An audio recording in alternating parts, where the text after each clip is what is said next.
हरे कृष्णा। सभी का स्वागत कृष्णा डिवोशन चैनल पर। हम सभी श्री कृष्ण चरित अमृतम का अद्भुत अमृत का पान कर रहे हैं।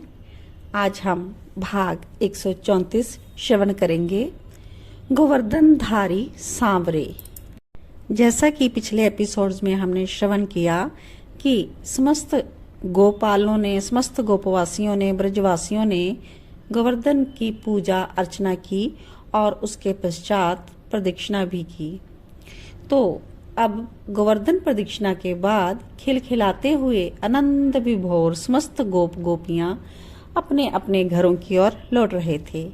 सबके मुख में यही बात थी, कहाँ आनंद आता था इंद्र पूजन में। अरे हमें तो छूने की भी मनाही थी, बस हाथ जोड़कर फूल फेंकते रहो इंद्र के ध्वज में, और ऊपर से व्रत और उपवास भी करो। गोपियां आपस में ये बातें कर रही थी। तो एक बूढ़ी गोपी यशोदा जी को सलाह दे रही थी, नजर उतारियो ब्रिजरानी अपने लाला की। अरे सबकी नजर कन्हैया पर ही तो थी, सब कैसे घूर घूर के देख रहे थे। नजर लग जाएगी कन्हैया को, इसलिए नजर उतार दियो इसकी, नहीं तो हम उतार देंगी। तो ब्रजरानी कहती है, नहीं नहीं, मैं ही अवश्य उतार दूंगी कन्हैया की नजर। तो एक ग्वाला बोल रहा था, 56 भोग में कितना आनंद आया। ये सब लौट रहे हैं और ये सब जो गोवर्धन पूजन किया है, इनको जो जो आनंद आया है, ये उसी का वार्तालाप कर रहे हैं। तो नई रीत शुरू कर दी है अपने कन्हैया ने। आज तक तो देवों का पूजन और व्रत उपवास रखते थे, पर कन्हैया की नई रीत, देह को दुख क्यों दें, प्रसाद है, ये भोग है, इसे खूब खाओ और भजन करो। भर पेट ही भजन जब करते हैं तभी तो भजन में मन लगता है। मनसुख तो पहले ये बोला और सबको हंसा दिया। और श्री राधा रानी अपनी सखियों के साथ है, उनका बरसाना आने वाला है।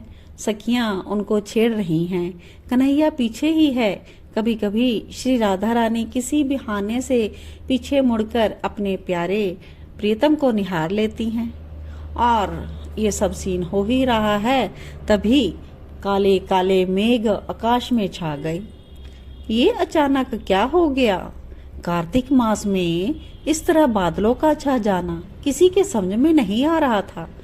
भयानक मेघों की गर्जना अब शुरू हो गई। ग्वाल गोपी सब डर रहे थे। वर्षा शुरू हो गई, पर यह वर्षा कुछ अलग थी। इनकी बूंदे मोटी मोटी बूंदे थे, नभ से गिरते हुए। कभी किसी ने ऐसी बूंदे नहीं देखी।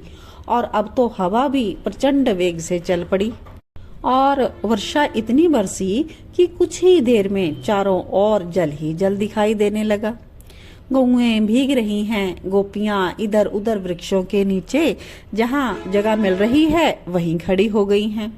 और ठंड के कारण सब कांपने लगी हैं। और जिनके पास बच्चे थे गोद में, वो तो बैठ गई हैं, अपने बालकों को छुपाकर वर्षा के जल से बचाने का प्रयास कर रही थी। पर वर्षा का रूप इतना रौद्र था कि कौन बचा सकता था। गौएं, गोप गोपी सब ठंड के कारण, कार्तिक का महीना और ऊपर से बारिश, इसलिए ठंड के कारण सभी थरथर कांपने लगे। उनको लगा कि उनके घर तो आज गिर ही जाएंगे, ऐसे में जैसे कि ये इतना मेघ बरस रहा है, जलमग्न होने वाला है सब जगह। ऐसे सब लोग डर गए।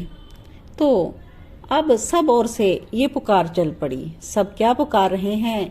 कृष्ण कृष्ण कन्हैया, ओ भैया कन्हैया, लाला, कोई कुछ कह रहा है, हमें बचा लो, हमें बचा लो भैया, हमें बचा लो कन्हैया। इस जल प्रलय से तो ब्रज मंडल पूरा ही डूब जाएगा। ओहो, जैसे ही ये पुकार सुनी श्याम सुंदर ने, छपाक छपाक उनके अरुण चारू चरण जल में दौड़ पड़े वो। मनसुख, श्रीदामा, मधुमंगल, तोक सब अपने कन्हैया के पीछे भाग रहे हैं कि कन्हैया कहाँ जा रहा है, कहाँ जाना है इनको। कन्हैया कुछ नहीं बोल रहे, बस नंगे चरण गोवर्धन की ओर बढ़ रहे थे। उनके लाल मुख मंडल हो गया। उनसे देखी नहीं गई अपने ब्रजवासियों की यह दशा। वर्षा और बढ़ गई। बीच बीच में मेघ की भीषण गर्जना भी हो रही थी। घना अंधकार छा गया पूरे ब्रजमंडल में। अब कन्हैया दौड़ रहे हैं और गोवर्धन पर्वत के पास आकर थोड़ा रुके कन्हैया। वो पूरे भीग गए थे। उनकी पीली पीताम्बरी भीग के उनके देह से चिपक गई। मोर मुकुट भीग गया। मनसुख और बाकी सखा दौड़ते हुए उसके पीछे आ गए। कन्हैया क्या करना है? तो कन्हैया कहते हैं, यहाँ एक गुफा देखी थी मैंने, बड़ी जल्दी में थे कन्हैया, इधर उधर देख रहे थे, तभी ये रही गुफा। ये कहते हुए उस गुफा में कन्हैया प्रवेश कर गए और कहते हैं सबको, आ जाओ तुम भी भीतर। पर ग्वाल बाल तो गुफा में सब आ गए। ये लोग अकेले कन्हैया को कैसे छोड़ देते? तो कन्हैया ने सब सखाओं से कहा, देखो देखो यहाँ पर जल नहीं आ रहा।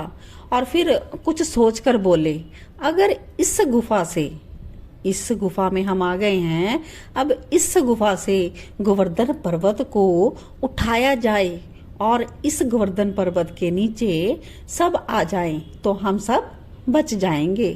अब कन्हैया की बात सबने सुनी, तो सब सखाओं ने पर्वत को उठाना चाहा, पर ऐसे कैसे उठ जाता ये 7 कोस का विशाल पर्वत। तब कन्हैया ने कहा, रुको मैं कोशिश करता हूँ, तुम सब मेरी सहायता करना।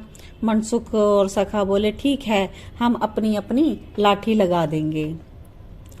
देखते ही देखते कन्हैया गोवर्धन पर्वत को उठाने लगे और अहो गोवर्धन पर्वत उठ रहा था।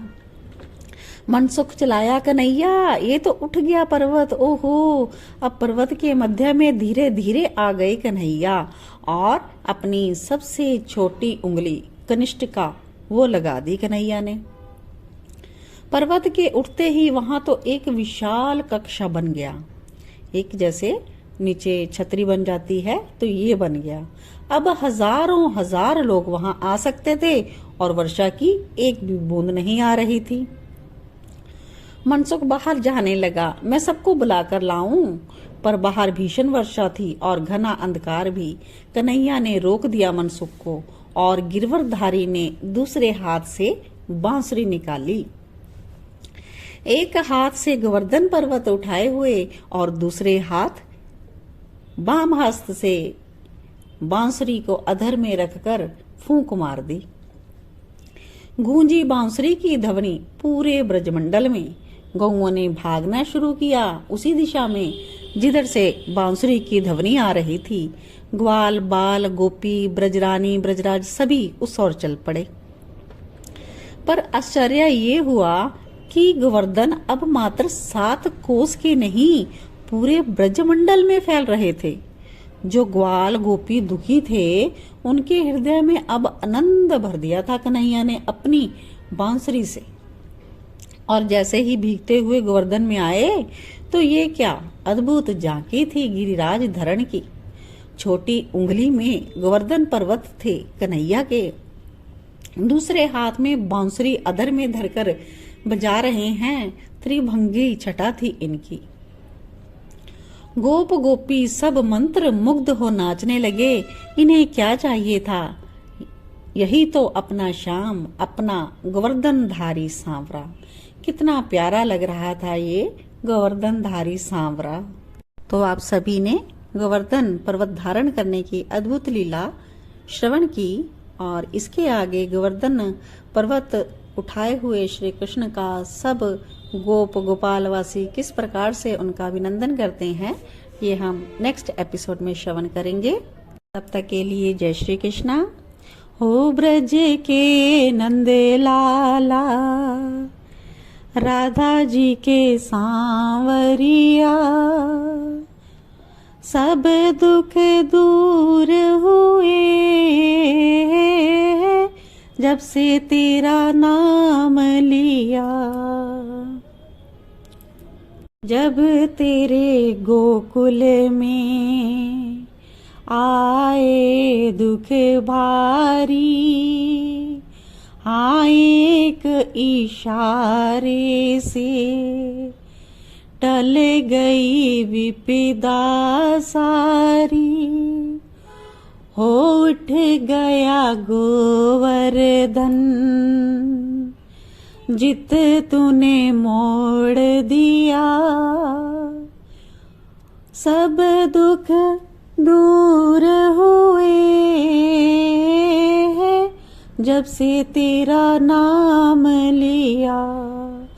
ओ ब्रज के नंदे लाला, राधा जी के सांवरिया, सब दुख दूर हुए जब से तेरा नाम लिया। जय श्री कृष्णा।